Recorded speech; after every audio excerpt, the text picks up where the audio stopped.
people like me. You need people like me so you can point your f***ing fingers and say, that's the bad guy. That's the bad guy. That's the bad guy. That's the bad guy. That's the bad guy.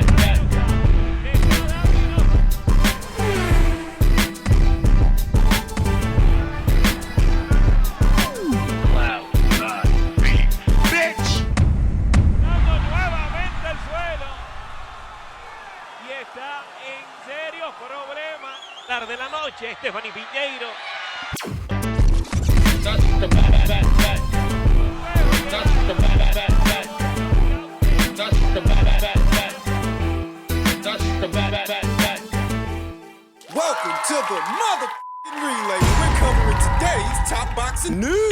Okay, we'll start with this. Jessica Mccaskill versus Sandy Ryan unified title fight will land on a Matchroom show September 23rd in Orlando. It appears that the rumors have checked out, and the fight between them will indeed land in the US of A. Sandy Ryan's US debut. What is the biggest fight of her career, No Smoke Sport has learned that Eddie Hearn's Matchroom Boxing will stage a show on Saturday, September 23rd next month in Orlando, Florida, live on DAZN. WBA, WBC champion Jessica Mccaskill and WBO title holder Sandy Ryan will collide on the card for 3 of the 4 major titles at welterweight. The unification clash sees a transatlantic matchup between the number 1 and number 2 fighters at 147. Mccaskill, who previously held the undisputed crown, has recently signed a new promotional deal with Matchroom and will target a Chantel Cameron rematch should she emerge victorious. For that, Chantel's got to win the rematch with Katie Taylor, set to go down later on in the fall. though in truth, I could see Chantel Cameron challenging the winner of this fight for their titles,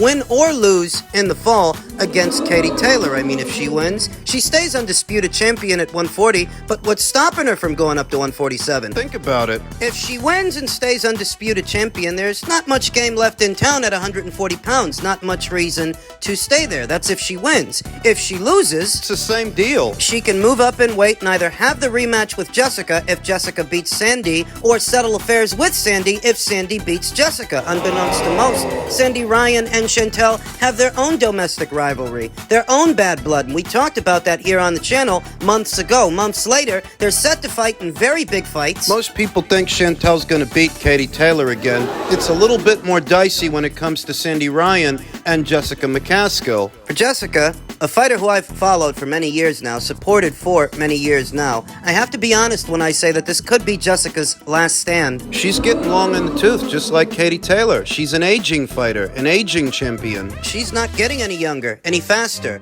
and none of us are. So her best bet to beat Sandy Ryan is to hit her with so much, so fast, that Sandy Ryan doesn't have time to breathe, doesn't have time to think. Jessica Mccaskill, for as long as I've been watching her, is a pressure fighter. That's what she does, that's who she is, that's her identity as a fighter. And approaching 40, she's not going to change. She's not going to reinvent the wheel, nor should she try to. She should focus on what she's good at and sharpen it. She's a smaller, shorter fighter than Sandy Ryan. In terms of height and length, An inside fighter, Sandy Ryan, she has a propensity for trading punches mid-range to inside, though I don't think she will elect to fight fire with fire in this fight. I think Sandy Ryan will elect to box, and the old saying goes, fight the boxer, box the fighter. if Sandy wants to box and keep it a boxing match, you've got to turn it into a fight. A firefight, a gutty, gritty fight, one that she's never been in. If you're Jessica, that's what you gotta do. If you're Sandy, you gotta do the opposite. If Jessica wants to turn this into a fight, you've got to keep it a boxing match. Use the ring, use those feet, use those legs, move them. And mind the overhand right. I've no doubts Jessica Mccaskill's gonna be letting that punch go quite a few times throughout the course of this one. Sandy Ryan, who was last in action opposite the ring, then unbeaten, Marie-Pierre Huel, a pressure fighter like Jessica is a pressure fighter with some subtle differences. And I don't think Marie-Pierre Huel is as strong as Jessica Mccaskill, and certainly not as experienced. But that was good preparation for Sandy Ryan, learning to work under pressure against an aggressive fighter and a volume puncher. The same argument can be made for Jessica Mccaskill, last in action opposite the ring, Chantel Cameron, a very skilled boxer puncher. Sandy Ryan, she's a boxer puncher. Mover. Though nowhere near as experienced as Chantel, the argument can be made that the both of these fighters got the experience that they needed in their very last outings and their very last fights. But who's going to fight their fight when they're opposite the ring each other? One way or another, I think Chantel's gonna fight the winner. Chantel beats Katie Taylor for a second time. I could definitely see her moving up in weight to try and become a two-weight world champion against either Jessica Mccaskill, if she wins, or Sandy Ryan, if she wins. Which would be a great succession of fights for Chantel Cameron when you think about it. From Jessica Mccaskill to Katie Taylor again, perhaps back to Jessica Mccaskill or Sandy Ryan. This fight features 3 of the 4 major titles at this weight. The only other title at this weight not on the line is the IBF title, currently in the possession of Natasha Jonas, who I don't think will settle affairs with the winner of this fight. I think what the future holds for Natasha is a fight with Michaela Mayer, who made it clear very recently she means to move up there. Add some spice to that division. That's how the cookie crumbles. That's how I think it's all going to break down, more or less. This is the lay of the land, anywhere in between 140 and 147 pounds. Men's light heavyweight news. You might have already heard that Beterbiev versus Callum Smith title bout has been rebooked for early next year in January as a result of some botched root canal that Artur Beterbiev had. I had held out hope that the fight would be rescheduled for sometime around November or December of this year so that Artur could at least get 2 fights in the same calendar year. That's not the case. Artur Beterbiev's unified light heavyweight championship defense versus Callum Smith has been rescheduled for January 13th in Quebec. Promoter Top Rank announced Tuesday, Beterbiev 38 was set to put his WBC, WBO, and IBF 175-pound titles on the line versus Smith in August. The fighter from Russia very recently underwent dental surgery that led to a jaw infection, postponing the matchup. I want to say that even though Artur saw himself become an unbeaten unified champion, arguably the most destructive force in the men's light heavyweight division, it still feels like he didn't live up to his potential because for years he's been an often injured, injury-prone fighter that for one reason, some reason or another, he's never as active as he could be. From his promotional issues with Yvonne Michelle dating back to his days at the PBC to breaking away from the PBC and eventually going to Top Rank. There's always something that keeps him out of the ring, whether it's the promotional issues he had or the injuries he sustains. He's now a more injury-prone fighter. The only fighter I can think of that is more injury-prone than Artur Beterbiev is Keith Thurman. When you look at Artur in action, you say to yourself, Jesus Christ, this guy's a wrecking machine. This guy's made for TV. Why isn't he more famous? ESPN's number 7 pound-for-pound boxer, the sport's only champion with a 100% knockout ratio, he's coming off a thrilling 8th-round TKO victory over Anthony Yard in January in London, having fought in America, fought in Canada, where he's based out of. More recently in the United Kingdom, you would have thought that given his base style, how he goes about fighting a fight, how he's good for a knockout, that he would be a more popular fighter. I've no doubts that inactivity, among other things, the language barrier, and that he is a fighter of Russian descent, these aforementioned factors have hurt how marketable Artur Beterbiev is, but most of all, the inactivity, that this guy's always injured. Before it was promotional issues keeping him out of the ring, now it's injuries. Beterbiev is ESPN's number 2 boxer at 175 pounds. There's heavy anticipation ahead of a potential undisputed light heavyweight title clash next year with Dmitry Bivol, ESPN's number 1 175-pounder. Beterbiev must first deal with Smith, Callum Smith, the former WBA and Ring Magazine super middleweight champion turned light heavyweight contender. Callum Smith is one of 2 remaining mandatories in the queue for Artur Beterbiev. There's Callum and the fight with him, but there is also Germany's own Michael Eifert, who very recently won a points decision over former champion Jean Pascal up there in Canada. An IBF final eliminator for what was IBF interim status. If Artur Beterbiev stays in character with Callum, he would have to answer to Michael Eifert next in what would not be a high-profile fight, a big fight. The fight with Dmitry Bivol is the biggest and best fight you could hope to make at light heavyweight. The problem is the war between Russia and the Ukraine, the WBC taking a political stance to not allow Russian fighters of Russian descent to fight for their version of the title, even though their champion is in fact Russian. I mean, I know that Artur Beterbiev has a Canadian citizenship, and I know that he's based out of Canada, but he's as much a Russian national, if not more of a Russian national, than Dmitry Bivol. In spite of that, the WBC's hardline stance stands in the way of Dmitry Bivol being able to fight for the green belt and fight Artur. On top of that, the fighter's financial demands, whatever Artur's demands are, as well as Dimitri's. There are obstacles that need to be overcome, and if I'm being honest, I'm not confident. Dmitry Bivol hasn't even fought this year, and it's not looking like he's going to. If he does, whatever fight he has won't be as high-profile a fight as the Canelo fight that he had last year, or even the Zurdo Ramirez fight he had in the Middle East. The light heavyweight division has cooled off. Don't know what it's going to take to get Artur and Dmitry in the ring with each other, and given Artur's age and how long he's been campaigning as a light heavyweight, I wouldn't be at all surprised to see him move up in weight beyond the Callum Smith fight. Maybe he moves up to cruiserweight. Badu Jack did. Badu Jack used to campaign as low as super middleweight, and he was never the puncher that Artur is, so maybe Artur will go up there, have some of the same success we've seen Badu Jack have. It's a possibility. It is, because it's hard to imagine that Artur will continue to put his body through what he's putting it through to make light heavyweight just so that the biggest fight at the weight doesn't happen. He's going to keep making light heavyweight to fight guys like Michael Eifert. Feel like if Artur Beterbiev makes it past his latest mandatory challenger, maybe he don't stick around. Maybe he don't fight Michael Eifert. Maybe he decides he wants to move up to cruiserweight. Maybe. Won't get those answers until some point next year. Look for Artur Beterbiev versus Callum Smith in January. And just in keeping with the theme of all things Top Rank, Navarette confident that his hard work will create a favorable result over Oscar Valdez this weekend. Their WBO super featherweight title fight, a fight that got delayed due to Oscar Valdez suffering a back injury. There's a quiet confidence that normally protrudes from the pores of Navarette. He doesn't talk any trash, nor does he believe in being flippant towards his opponent, but he never walks into the ring with any doubts this time around.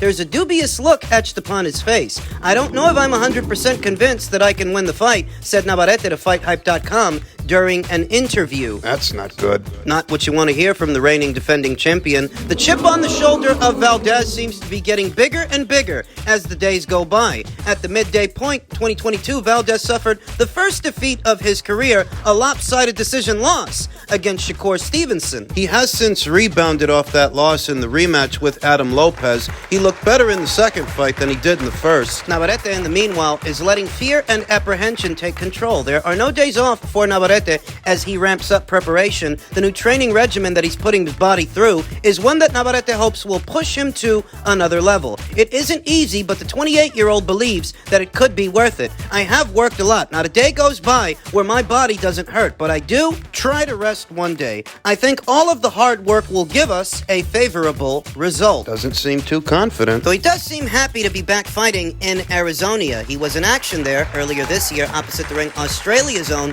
Liam Wilson, who gave him quite a scare. Got a good response there. Good crowd reaction for the fight. He expects an even greater one opposite the ring, the hometown hero, Oscar Valdez. When I fought in Glendale earlier this year, I felt the same warmth and embrace as when I fight in Mexico, Navarette told BoxingScene.com. I expect an even greater response when I fight Oscar Valdez. Oscar's the hometown fighter in this situation. There's a good concentration of Mexican-Americans, Mexican-American fight fans down there in Arizona that has fast become one of the premier fight towns in America here today in today's boxing scene. And a large portion of that crowd is going to be rooting Oscar Valdez on. Used to be a lot more fight towns in the US of A in the golden era of boxing. Fight towns like Philadelphia, the city of brotherly love, New York. Those fight towns ain't what they used to be, but places like Arizona are emerging as some of the premier fight towns in today's boxing scene. He will have his fans and I will have mine. It will be an amazing atmosphere and we'll feel like I'm at home. It's going to be a good fight. The rescheduled Navarette versus Valdez title fight headlines an ESPN telecast this Saturday from the Desert Diamond Arena in Glendale, Arizona.